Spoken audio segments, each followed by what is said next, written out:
saya Desma Zatminadia Putri. Di sini saya sebagai moderator dari kelompok 5. Kami saling bekerja sama dan berkontribusi dalam menyelesaikan tugas presentasi yang bertemakan wewenang dan delegasi dengan dosen pengampu Bapak Benarda SPMN.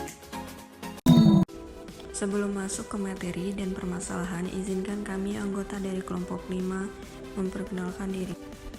Yang pertama dengan Desma Zatminadia Putri dengan NIM 211011250355. Yang kedua dengan Kamila Putri NIM 211011250045. Yang ketiga dengan Muhammad Abdul Latif NIM 211011250183. Dewi Wulandari dengan NIM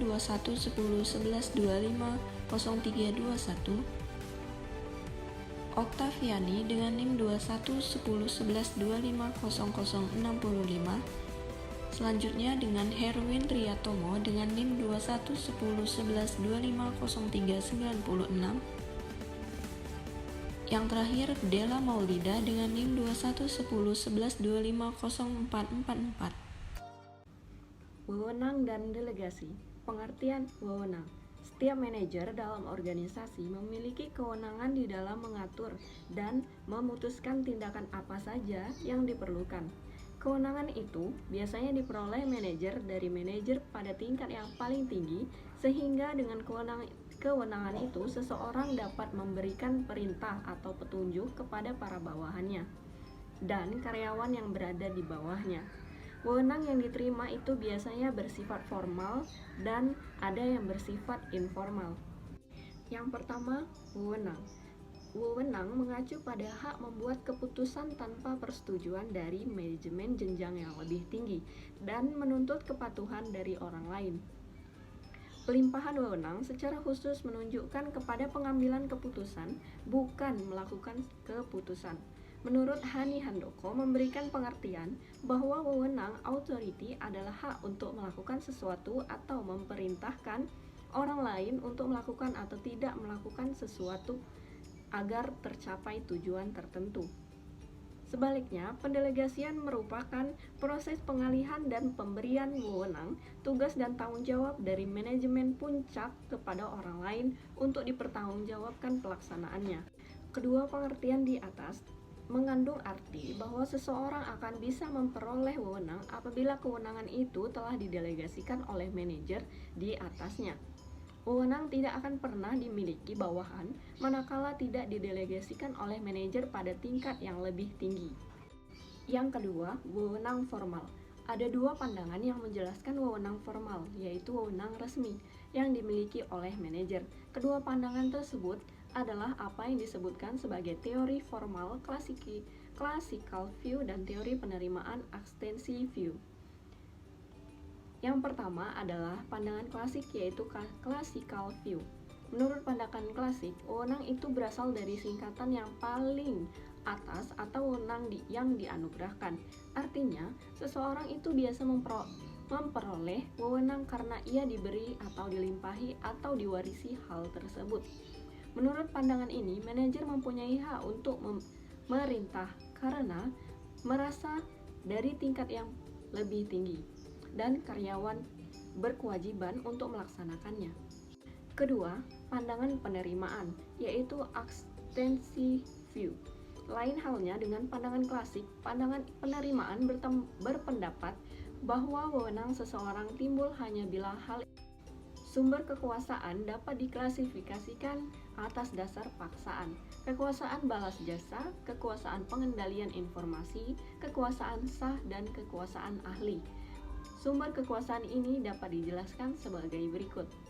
Yang pertama, kekuasaan paksaan, coercive power, yaitu sumber kekuasaan yang berasal dari pemikiran seseorang bahwa mereka akan menerima hukuman apabila tidak melaksanakan perintah tersebut sehingga mereka terpaksa melakukannya. Yang kedua, kekuasaan balas jasa, reward power, yaitu kekuasaan yang dimiliki seseorang karena mereka akan mendapatkan balas jasa, yaitu karir, bonus, dan tunjangan lainnya apabila dapat melaksanakan tugas tersebut. Yang ketiga, kekuasaan pengendalian informasi, control of information, yaitu seseorang dalam hal ini memiliki informasi dan pengetahuan yang tidak dimiliki oleh orang lain. Dan yang keempat, kekuasaan sah. Seseorang yang diikat menjadi pemimpin secara otomatis memiliki wewenang sah dalam mempengaruhi dan memerintah bawahannya. Selanjutnya, kekuasaan panutan, reference power. Karena memiliki karisma pribadi, keberanian, simpatik, dan sifat-sifat lain yang dipercaya oleh anggotanya, maka seseorang itu dipercaya untuk memimpin dan kepemimpinannya dijadikan sebagai panutan atau simbol. Yang terakhir yaitu kekuasaan ahli, expert power. Merupakan hasil keahlian atau ilmu pengetahuan seseorang memimpin dalam bidangnya, di mana pimpinan itu tersebut ingin mempengaruhi orang lain.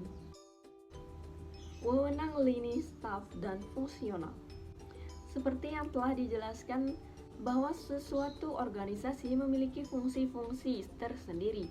Masing-masing fungsi tersebut tentu mengemban tugas dan tanggung jawab sesuai dengan yang telah digariskan. Berkaitan dengan wewenang dalam organisasi, maka wewenang itu dapat dikelompokkan berdasarkan fungsi-fungsi yang dijalankan. Wewenang dalam organisasi dapat dibedakan menjadi 3, yaitu yang pertama, wewenang lini. Line authority merupakan wewenang di mana atasan melakukannya atas bawahannya langsung. Wewenang ini dimiliki oleh manajer line yang mengambil keputusan untuk mencapai tujuan organisasi secara langsung. Dalam bagian organisasi, wewenang lini digambarkan oleh garis yang menghubungkan manajemen puncak sampai dengan manajemen tingkat bawah. Yang kedua, wewenang staf. Wewenang staf authority merupakan hak yang dimiliki oleh satuan-satuan staf atau para ahli dalam tugasnya memberikan saran, rekomendasi, atau konsultasi. Staf ahli memberikan nasihat berdasarkan keahlian, pengalaman, atau hasil penelitian dan hasil analisis yang dibutuhkan. Selanjutnya, yang ketiga adalah wewenang staf fungsional. Tindakan yang tepat untuk mengendalikan aktivitas departemen lain karena mereka berkaitan dengan tanggung jawab staf khusus disebut sebagai wewenang fungsional. Pendelegasian wewenang. Pendelegasian wewenang diperlukan agar manajer dapat menggunakan atau memanfaatkan sumber-sumber daya ekonomi yang dimiliki secara optimal. Dengan semakin besar dan luasnya pekerjaan yang harus dikerjakan, maka akan semakin banyak pula tenaga kerja yang dibutuhkan.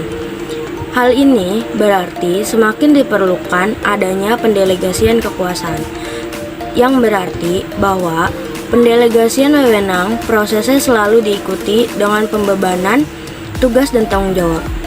Wewenang dapat didelegasikan sesuai dengan prinsip saklar dari manajemen klasik yang mengatakan bahwa garis wewenang harus ditetapkan dengan jelas dari manajemen puncak sampai karyawan paling bawah. Adapun kegiatan-kegiatan yang dilakukan dalam melakukan pendelegasian wewenang itu meliputi 3 tahap penting, yaitu tahap pertama, manajemen menetapkan tanggung jawab. Manajer menjelaskan pekerjaan atau tugas yang harus dilakukan bawahan. Hal ini menimbulkan tanggung jawab dan sekaligus kewajiban orang lain untuk melaksanakan tugas yang diberikan. Tahap kedua, manajer memberi wewenang untuk berbuat sesuatu bersama dengan tugas yang diberikan. Hak untuk melaksanakan sesuatu yang penting diberikan kepada orang lain. Ini yang dimaksud wewenang, yaitu hak melakukan sesuatu dengan berbagai cara yang dibutuhkan untuk menyelesaikan tugas yang diberikan. Tahap ketiga, manajer membuat suatu pertanggungjawaban dalam menerima tugas karyawan yang berkewajiban secara langsung pada manajer menyelesaikan tugas yang telah disepakati. Ada beberapa alasan atau latar belakang mengapa pendelegasian wewenang harus dilakukan, yakni 1. Kemampuan seorang pemimpin yang terbatas. Hal ini sesuai dengan sifat dan kodrat manusia yang memiliki keterbatasan adalah tidak mungkin jika seluruh pekerjaan, termasuk hal-hal kecil sekalipun, Apalagi suatu lembaga atau perusahaan yang semakin besar, ruang lingkupnya hanya dikerjakan oleh satu atau dua orang saja. Keahlian seseorang, bagaimanapun pintarnya, pasti memiliki keterbatasan kemampuan. 2. Tugas yang terlalu banyak. Tugas pemimpin yang terlalu banyak jika hanya ditangani sendiri oleh satu orang, maka dapat berakibat pekerjaan tidak dapat diselesaikan secara cepat atau efektif atau efisien. Efektivitas dan efisiensi penyelesaian pekerjaan dapat diatur dengan nilai, waktu, biaya atau kos, dan hasil yang dicapai. Jika pekerjaan-pekerjaan terlalu banyak dan hanya diselesaikan oleh satu atau dua orang saja, maka dapat dipastikan bahwa penyelesaian pekerjaan-pekerjaan itu memerlukan waktu yang relatif lebih lama. Penyelesaian yang terlalu lama ini mengandung resiko-resiko antara lain: A. Hilangnya kesempatan untuk melakukan pekerjaan penting lainnya. B. Perkembangan perusahaan dapat terhambat. C. Timbul kekecewaan bagi pelanggan karena lamanya penyelesaian pekerjaan. D. Biaya-biaya yang relatif tinggi. E. Hasil pekerjaan relatif sedikit. Manfaat dan hambatan pendelegasian. Apabila pendelegasian wewenang itu dilakukan dengan tepat, maka ada beberapa keuntungan yang bisa diperoleh. Keuntungan utama adalah bahwa semakin banyak tugas yang didelegasikan, maka semakin besar peluang yang mereka dapatkan untuk mencari dan menerima lebih banyak tanggung jawab dari manajer tingkat yang lebih tinggi. Keuntungan lain dari delegasi adalah membantu karyawan untuk menerima dan mempraktikkan tanggung jawab yang diberikan. Keuntungan ini sekaligus untuk memberi rasa percaya diri dan kemauan mengambil inisiatif terhadap para karyawan. Walaupun terdapat beberapa keuntungan dari adanya delegasi, namun kegiatan pendelegasian tidak bisa lancar seperti yang diharapkan. Berbagai hambatan tentu akan ditemui dalam proses pendelegasian wewenang. Hal utama yang menghambat proses pendelegasian adalah keengganan dari seorang pimpinan. Keengganan ini bisa ditemukan oleh beberapa alasan, yaitu: yang pertama, pimpinan kurang yakin akan kemampuan karyawan. Untuk yang kedua, merasa mampu untuk mengerjakan sendiri. Ketiga, kurang memiliki kemampuan untuk mendidik kader. Yang keempat, takut wewenangnya akan berkurang dan bawahannya melakukan tugas dengan baik. Dan terakhir, tidak mau menanggung resiko. Delegasi yang efektif. Pendelegasian wewenang yang efektif adalah pemberian wewenang dan memperbolehkan orang lain untuk melakukan tugas mereka dengan cara-cara terbaik yang mungkin dilakukan. Menurut James Vistaner, berpandangan bahwa ada 3 syarat yang harus dipenuhi agar proses pendelegasian dapat berjalan dengan efektif, yaitu: yang pertama, kesediaan manajer untuk memberikan kebebasan kepada karyawannya untuk menyelesaikan tugas yang didelegasikan. Yang kedua, komunikasi terbuka antara manajer dan karyawannya. Dan yang ketiga, kemampuan manajer untuk menganalisis faktor-faktor seperti sasaran organisasi, persyaratan tugas, dan kemampuan karyawan. Persyaratan di atas sangat penting untuk melaksanakan tugas pendelegasian secara efektif, seperti berikut ini. Yang pertama, memutuskan pekerjaan yang didelegasikan.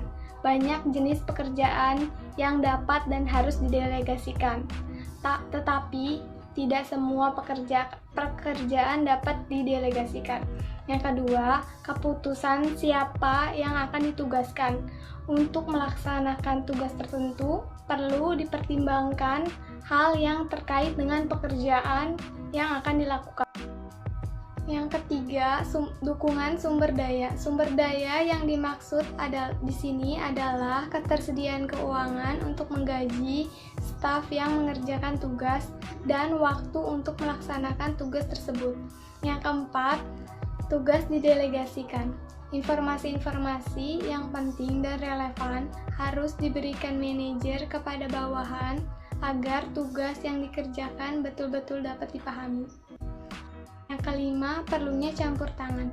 Bila terjadi suatu penolakan atau ketidakmampuan dalam menjalankan wewenang, maka manajer perlu ikut campur dan meluruskan masalah yang dihadapi. Yang keenam, melakukan umpan balik. Karyawan memerlukan laporan kemajuan tentang kemajuan hasil yang telah dicapai. Tidak hanya itu, mereka juga menginginkan saran dan pertimbangan untuk perbaikan lebih lanjut. Prinsip-prinsip pendelegasian. Prinsip pendelegasian dibagi menjadi 3. Yang pertama adalah prinsip delegasi skalar, yang kedua adalah prinsip delegasi penuh, dan yang ketiga adalah prinsip kesatuan perintah. Yang pertama, prinsip skalar. Prinsip skalar yaitu prinsip delegasi di mana jalur wewenang dan tanggung jawab ditetapkan secara tegas dan jelas dari tingkat manajemen yang atas sampai tingkat manajemen yang bawah yang berjenjang setingkat demi setingkat. Dalam proses pendelegasian, semua tugas harus dibagi menjadi habis. Jalur ini diperlukan untuk memperjelas kepada siapa delegasi diberikan, kepada siapa pertanggung jawab diberikan, dari siapa delegasi diterima. Yang kedua adalah tugas delegasi penuh, yaitu sebagian besar tugas organisasi harus didelegasikan di antara para anggota organisasi. Artinya, tugas yang tidak bisa dilakukan oleh pemimpin, maka harus didelegasikan kepada bawahannya. Prinsip ini untuk menghindari gap, overlook, dan split. Gap yaitu tugas yang tidak ada penanggung jawabnya. Overlap, tanggung jawab tugas yang sama diberikan kepada lebih dari satu orang. Sedangkan split, tanggung jawab dan tugas yang sama diberikan lebih dari satu unit organisasi. Yang ketiga, prinsip kesatuan perintah. Prinsip ini berpandangan bahwa setiap bawahan dalam organisasi seharusnya melapor kepada satu atasan saja. Ini berarti bahwa jika bawahannya memberikan tanggung jawab kepada lebih dari satu orang atasan, maka akan dapat membingungkan bawahannya. Karena penilaian atasan dapat berbeda-beda. Di samping itu, bawahan akan dapat menghindari tanggung jawab atau tugas yang tidak berhasil dilaksanakan dengan berbagai alasan yang dicari. Saya akan menjelaskan studi kasus PT Golden Castle, di mana perusahaan tersebut bergerak dalam bidang konveksi atau tekstil yang mengalami konflik antara perusahaan dengan karyawan. Konflik ini terjadi disebabkan oleh adanya miscommunication antara atasan dengan karyawan. Adanya perubahan kebijakan dalam perusahaan mengenai perhitungan gaji dan upah kerja karyawan. Namun pihak perusahaan belum memberitahukan kepada karyawan, sehingga karyawan merasa diperlakukan semena-mena oleh perusahaan. Para karyawan mengambil tindakan yaitu dengan melakukan demo perusahaan. Namun tindakan ini berujung pada PHK besar-besaran yang dilakukan oleh perusahaan. Perusahaan manapun pasti pernah mengalami konflik internal, mulai dari tingkat individu, kelompok, sampai unit, mulai dari derajat dan lingkup konflik yang kecil sampai yang besar. Yang relatif kecil seperti masalah adu mulut tentang pribadi antara karyawan, sampai yang relatif besar antara seperti beda pandangan tentang strategi bisnis di kalangan manajemen. Contoh lainnya dari konflik yang relatif besar yakni antara karyawan dan manajemen. Secara kasat mata kita bisa melihat dan bisa mengikuti berita sehari-hari di berbagai media. Di situ tampak konflik dalam membentuk demonstrasi dan pemogokan. Apakah ini karena tuntutan besar kompensasi, kesejahteraan, keadilan, promosi karir, ataukah karena tuntutan hak asasi manusia sebagai karyawan? Apakah pembagian kerja dan pendelegasian wewenang berdampak pada prestasi kerja? Pembagian kerja dan pendelegasian wewenang. Di sini kita bisa menyikapi antara pembagian kerja dan pendelegasian wewenang yang sama-sama diberikan kepada karyawan. Ternyata seluruh karyawan bagian akuntansi pernah mengalami pembagian kerja yang kurang efektif. Dan hanya 2 karyawan yang pernah dalam karirnya mengalami pendelegasian wewenang. Dari hal ini kita bisa menarik kesimpulan bahwa seseorang pimpinan memberikan pendelegasian hanya melihat kepada karyawan yang memiliki syarat pengalaman dan kemampuan dalam mengatur suatu organisasi, sehingga berdampak peningkatan prestasi kerja karyawan tersebut. Dari hal tersebut bahwa jika pembagian kerja kurang efektif dilakukan dengan melihat syarat pengalaman dan kemampuan seseorang karyawan, maka penurunan prestasi kerja tidak akan terjadi. Di sini juga menyikapi alasan dibalik pembagian kerja yang terjadi karena karyawan bagian yang lain tengah cuti atau karyawan bagian lain mengundurkan diri. Dari hal ini yang menyebabkan seseorang pimpinan memberikan tambahan kerja agar posisi kerja yang ditinggalkan tidak kosong untuk sementara. Alasan juga mengapa pendelegasian wewenang terjadi karena pimpinan berada di luar kota, sehingga pelimpahan hak dan kekuasaan diberikan kepada salah satu karyawan yang memiliki kemampuan bekerja yang baik.